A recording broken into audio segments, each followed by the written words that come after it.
Hi guys! Marami sa inyong nagtatanong kung paano ba mag-update ng payment account or payment method. So dito natin makikita ang ating payment information at pwede rin natin palitan ang ating bank account number or di kaya'y kailangan ninyo i-update ang inyong mga address, ang inyong mga information. No? So dito guys ay sundan lang ninyo ang video kong ito.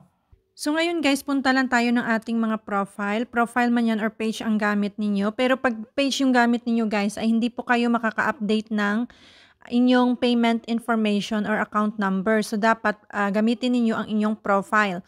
So ngayon, ang gamit ko dito ay profile. Punta lang kayo ng inyong professional dashboard. Tapos dito guys sa pinakababa, scroll lang ninyo. Punta kayo dito sa payouts.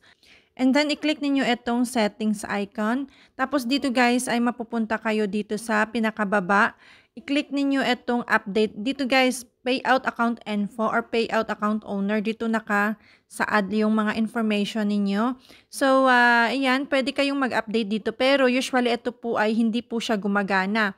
Ang gawin ninyo dito sa payout account information, click ninyo itong update. Tapos, dito guys, may makikita kayo sa baba ng Enter Your Business Information, Contact Payout Support. I-click ninyo itong Contact Payout Support. Ito yung page na inyong mapupuntahan. Ngayon, pwede ninyong basahin muna itong nakalagay dito sa taas para lubos ninyong maintindihan. Tapos dito guys, sa baba, please select the product that you are inquiring about. Kunyari, binigyan kayo ng monetization tools na in-stream ads or di kaya ads on Reels. So, ito, i-click ninyo itong in-stream ads.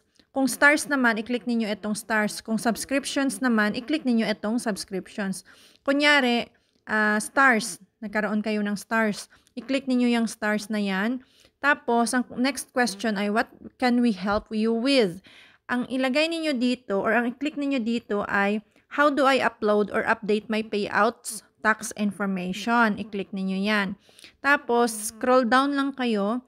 Dapat, before po kayo magpunta dito guys sa page neto, screenshot muna ninyo yung doon sa payout account na pag-update na yun po ay hindi po kayo maka-update doon.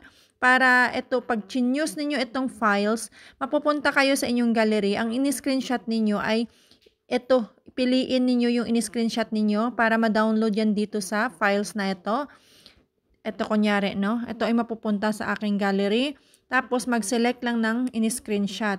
Ngayon, pag okay na, ay dito sa blank na box na ito, ilagay mo dito na, for example lamang, kung meron pa kayong idagdag na isulat dito ay dagdag lang ninyo. So, ito ay, sabi ko lang dito ay, Dear Mita Team Support, I would like to update my payouts tax information.